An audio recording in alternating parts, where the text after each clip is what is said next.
За улсын хурлын зарим гишүүд байр суурийг илэрхийлж байгаа бусад гишүүнийг элтэд шүүмжлэх хэлсэн үгийг нь шунгуулах ийм одоо хандлага ажиглагдж байгаа. За улсын хурл бол өөрөө хууль тогтоох, дээд эрх хэрэгжүүлэгч байгууллага. Нөгөө талаас их хяналтын чиг үүрэгтэй. Зарим гишүүний хэлээд байгаачлан энэ ч Монгол улсын бүх хэргийг төгөл татаад авчираад шүүх цагдаагийн өмнөр ороод ярихгүй байсан бэ гэдэг ийм говьлс асуулт асуугаад байгаа. Үгүй л дээ. Бид өнөөдөр суурь зарчмын тухай асуудлыг ярьж байгаа. Монгол улсын үндсэн хууль ноцтойгоор зөрчсөн байж болзошгүй. Тэр дундаа хүний эрх хэрэгчлөө магадгүй эрүүдэн шүүх процесс явагдсан байж магадгүй. Улмаар аливаа хүнийг үндсэн хуулийн дагуу шүүхээс гин буруутайг нь эцэст тогтоогдоогүй байхад улс төрийн зорилгоор тодорхой сэтэл бүхий байдлаар хэрэг тогтоож болзошгүй юмаа гэсэн хардталтуудын үндсэн дээр хүмүүс байр суурийг илэрхийлж байгаа. Тийм учраас энд бол их хурлын гишүүдийн үзэл бодлоо илэрхийлэх, ард иргэдийг төлөөлж хууль тогтоогчийн байр сууриа хуулийн дагуу илэрхийлэх зүйл дээр цензурдах боломжгүй юмаа гэдгийг бас хэлье. За хоёрдугаарт нь бол энэ мэдээж энэ хэрэг бол одоо процессын шатаар явж байгаад шүүхээр шийдэгдэх юм уу ямар нэгэн байдлаар ингээд үр дүнд хүрэх баг. Тэгэхээр нөгөө талд нь иргэдэд ялангуяа залуу үед ямар айдас байгаа вэ гэхээр үзэл бодлоо чөлөөтэй илэрхийлэх, эвэлдэн нэгдэх, жагсаал цуглаан хийх энэ асуудал чинь сүүлийн үед бол асар том дээсэн дөрөөн дээр орчод байна.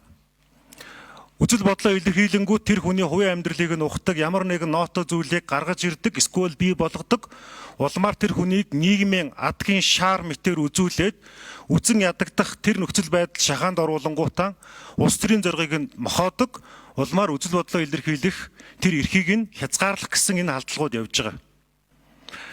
Энэ хэргийг зүгээр нэг хэрэг гэж бодхоос илүүтэйгээр энэ дээр байр суурийг илэрхийлсэн гишүүдийн зургийг эвлүүлээд ямар нэгэн компани санхүүжүүлсэн, нэр хоч өгсөн хэн нэгэн улс төрч байсан хүмүүсийн төлөөлөл болгож гарч ирж байгаа мэтэр эвлүүлгүүдийг зохион байгуулалтаагаар санхүүжүүлж хийсэн нь бол харагдаж байгаа. Энэ дээр бид нар ямар хэвлэлүүд, ямар цаг үеүүдэд гаргасан гэдгийг ч мэдж байгаа. Монголын ард түмэн тэнэг биш. Залуу үе тэнэг биш. Тарих угаах мессеж болон бодиттой үйл хоёрыг ялгаж харж байгаа. За хууль зүйн байнгын хороонд улсын хурлын 22 гишүүн байдаг. Хүний эрхийн дэд хороонд 9 гишүүн байдаг.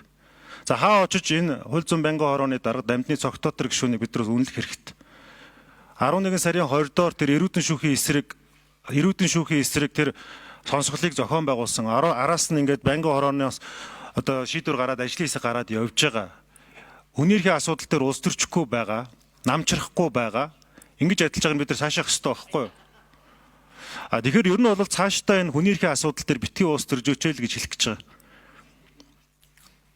Яагаад тэгэхээр энэ хүний эрхийн асуудал дээр улс төржөөл намч байр суурнаас гараад байхаар бид нар дундын үнд зүйлээ хуваагаад байгаамаа. Тэр үндсэн хуулийн эсрэг үйлдэлүүдийг өөгшүүлээд байгаамаа.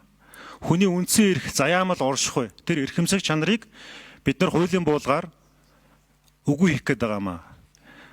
Гишүүдийн хэлээд байгаачлан яагаад тэгвэл хэргийг нь татаж ирээд гэхээр яа харга байхгүй цагдаач гэх юм уу, хууль зүйн сайдч гэх юм уу, өөрөөсөө улс төржиж гарч ирж мэдэгдэл хийгээд байгаа шүү дээ.